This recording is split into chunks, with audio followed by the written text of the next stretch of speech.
Hello everyone, welcome to Dr. Rajesh Biogenesis Chemistry Academy, Hyderabad, Telangana State. In this video, we are going to discuss about what is a untested rearrangement. In rearrangement reactions, untested will play an important role. Why? Because it will show a mixture of two reactions. So untested followed by Wolff rearrangement reaction. So what actually untested indicates? Untested reaction is a homologation of carboxylic acid. If you take any carboxylic acid, simply insert a methylene group in between alkyl as well as carboxylic acid, that is called homologation reaction. So we can define directly like this: untested rearrangement is a homologation of carboxylic acid. Suppose if I take a carboxylic acid like this, now simply introduce a CH2 unit in between them, between migrating group as well as carboxylic acid. If you introduce a CH2 unit, this is called untested rearrangement. Several steps are present that I will show later, but remember it may be an alkyl part or aryl group. See, if I use any carboxylic acid, this is C double bond OH, and untested rearrangement is nothing but insertion of a methylene group in between migrating group as well as carboxylic acid.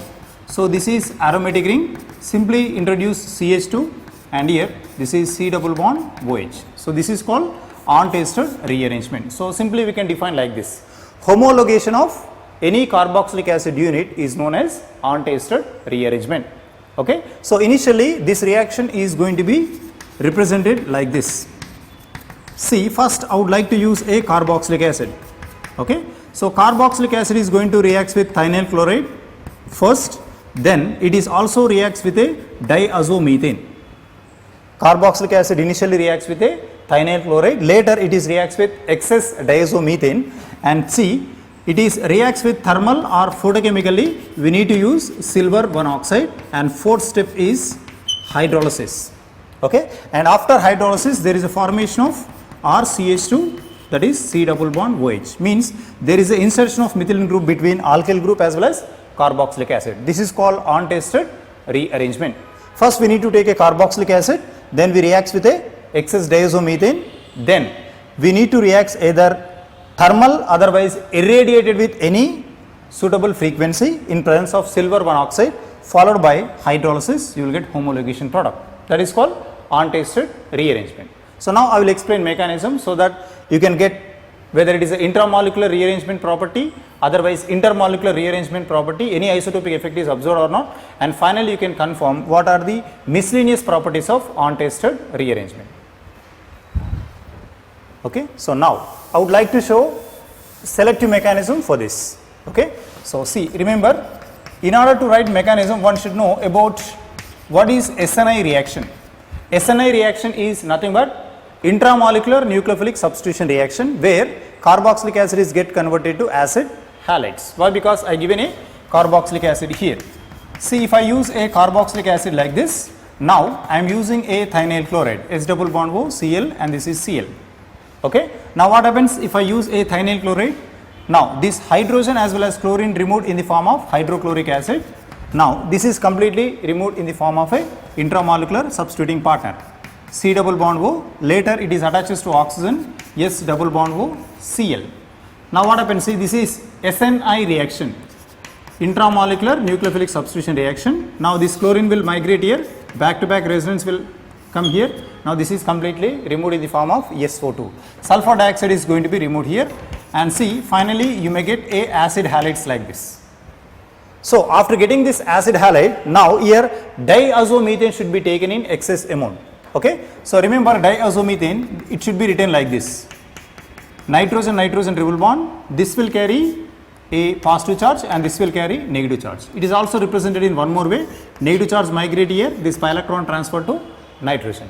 So here you may get CH2 double bond nitrogen double bond, this nitrogen will carry negative and this is positive. So this is called diazomethane. You remember this molecular structure, CH2N2 is known as diazomethane. Diazomethane, this is acid halide. Okay. Diazomethane is an excellent nucleophile as well as basic in nature. It can have a tendency to attack on any electrophilic center. At the same way, it have a tendency to abstract a proton. Okay. Now there is no proton is present over here, then definitely diazomethane.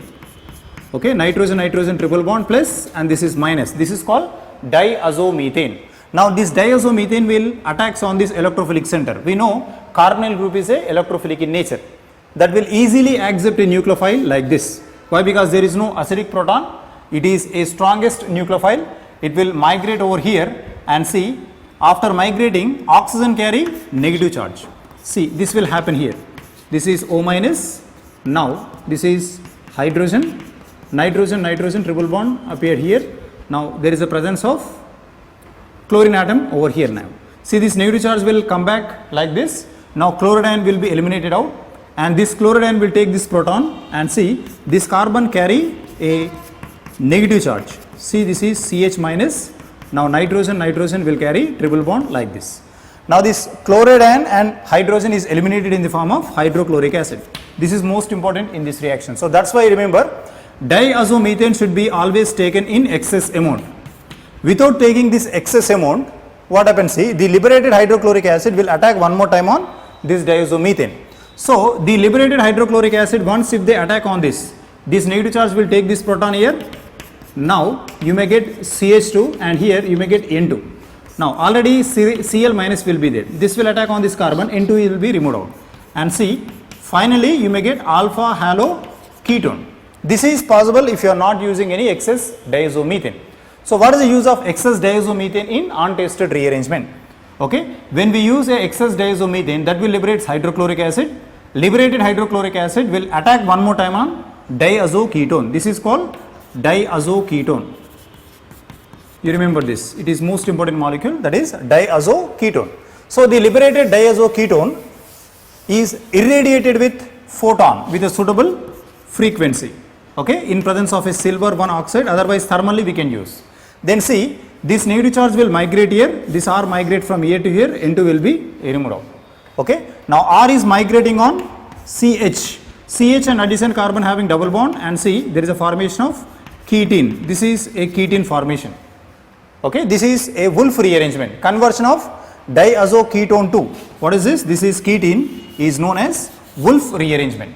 After getting this Wolff rearrangement, now if you react with water molecule, this water molecule will attack on this, here you may get negative charge, back to back resonance will attack over here. So finally what happens, see, this carbon carry negative charge, and here this is double bond O, and here oxygen carry trivalency. Now this proton is migrate from here to here, and there is a methylation will takes place over here. So finally C double bond, and this is OH. See, RCH2COOH. RCH2COOH is called homologation of carboxylic acid. Initially we use RC double bond OH, and here we are introducing one CH2 unit in untested rearrangement. So in this key steps is where rearrangement is taking place. Okay, see, this R is migrating from 1 to 2. R is migrating from this carbon to here. So when R is migrating on this carbon means definitely R is in the form of a anion. So that's why we can say it is a anisotropic 1,2 rearrangement reaction. And see, this carbon losing N2 and it is also accepting this R. So it is a carbon intermediate. Okay, it is also processed with a carbon. It is not a normal molecule, it is a carbon intermediate, and especially conversion of diazoketone to ketene is known as a Wolff rearrangement reaction. I will show that one, how it is possible to exist.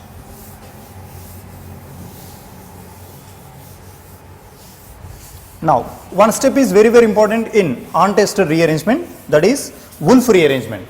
So without Wolff rearrangement, it is impossible to make homologation of untested rearrangement. See, I prepared a diazoketone. This is H minus, nitrogen, nitrogen, triple bond, and this is plus. Now the key step in this reaction is R is migrating from here to here. This is called diazoketone. So when R migrates from here to here, this negative charge migrates here, R migrates here. Now N2 is removed. Finally, see, you may get R, CH, double bond O. So what is this molecule here? This is ketene, very important one, ketene. So this reaction is known as, that is Wolff rearrangement. So what is a Wolff rearrangement reaction? Conversion of diazoketone to ketene. Generally, in Wolff rearrangement reaction, there is a migration of what takes place on this carbon. If R is migrating in the form of a nucleophile, definitely it is a anisotropic rearrangement reaction. Okay? Otherwise, we can also say it is a nucleophilic rearrangement reaction. Okay, and very important one is it is a 1,2 anisotropic rearrangement, and this rearrangement is completely a intramolecular rearrangement. Intramolecular rearrangement reaction, and important point in this one is carbene intermediate. So if anybody asks what is the intermediate involved in untested rearrangement is carbene, especially this carbene is highly unstable. This can be known as a acyl carbene. Okay, and which is a migrating group here? R is a migrating group, is migrating from carbonyl to carbon. Okay, so here very important point is migrating group retains its configuration. Okay, it is completely retains its configuration. Configuration is completely retains in this molecule. So we are taking in this one. Now see, actually you can also expect like this. So you may also ask one more question, sir, here there is no carbene, how can we say carbene is intermediate in this one? So generally see, R C double bond O, CH minus, nitrogen triple bond is used. Generally if I use thermal or photochemically, first there is a loss of N2 will take place. So when N2 is removed here, now there is a formation of carbon with 2 electrons. So what is this? This is a carbene. We know carbene is electron deficient, sextet electronic species, 1, 2, 3, 4, 5, 6. Now R migrate from carbon to carbon by transferring this non-bonding electron. Now this is acyl carbene. Generally carbene is itself, it is unstable. Due to the presence of acyl group, its unstability becomes very high. So finally see, you may get R, then followed by CH, C double bond O like this. This is ketene. Only this reaction is untested. Okay, so untested is conversion of carboxylic acid to carboxylic acid, that is homologation. In between, Wolff rearrangement is going to be expected. Now the question is whether loss of N2 migration of R takes place simultaneously or step by step process. Okay, see, if it is takes place simultaneously, it cannot be shown this kind of carbene type of intermediate. And very important thing is, suppose if it is a step by step process, means initially loss of N2 is observed, later on there is a formation of a carbene. Okay, after formation of carbene, carbene undergo rearrangement to ketene. Suppose if it is takes in multiple steps, then if you add water molecule in middle, then see there is a formation of a alpha hydroxy ketone. Now this alpha hydroxy ketone formation is not observed in this one. Okay, so that's why without carbene this reaction is not possible, but carbene is not trapped in this one. It is impossible to trap. Why? Because itself it is unstable, and due to the presence of carbonyl group here, it is impossible to react with water molecule, highly unstable. So we can say it is definitely a concerted reaction.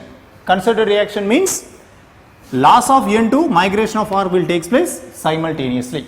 Okay, that is called concerted reaction. And very important thing is why we are using excess diazomethane. Okay, see, whenever if you are using acid halide, now I am using a diazomethane, nitrogen triple bond plus, and this is minus. If it is attached here, chlorine will be removed here. Now when chlorine is removed in the form of hydrochloric acid, now you will get negative charge, nitrogen triple bond, and this is 1. This is important for Wolff rearrangement. Okay, so what is removed out here? Hydrochloric acid is removed.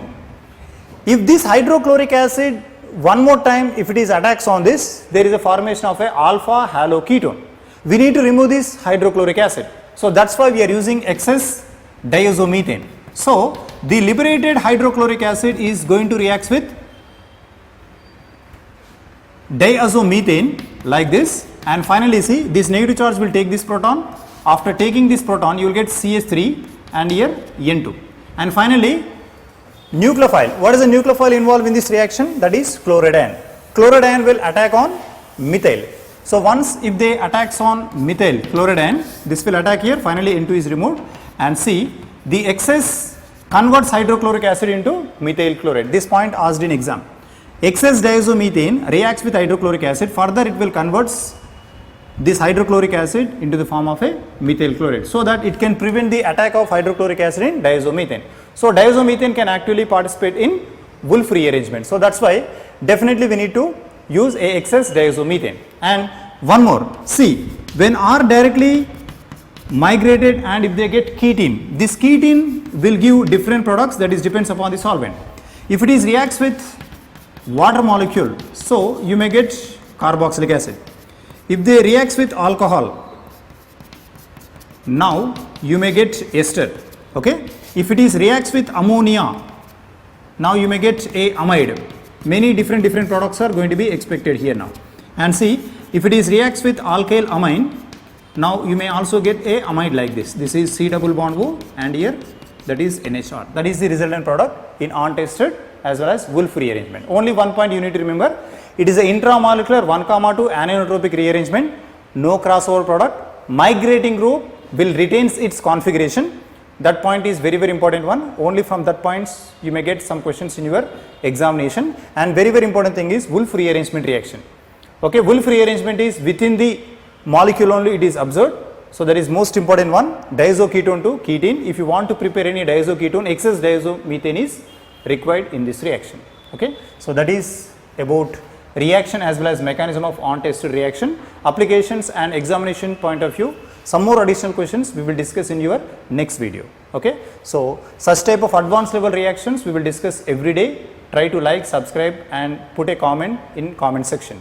Thanks for watching. Thanks for supporting us.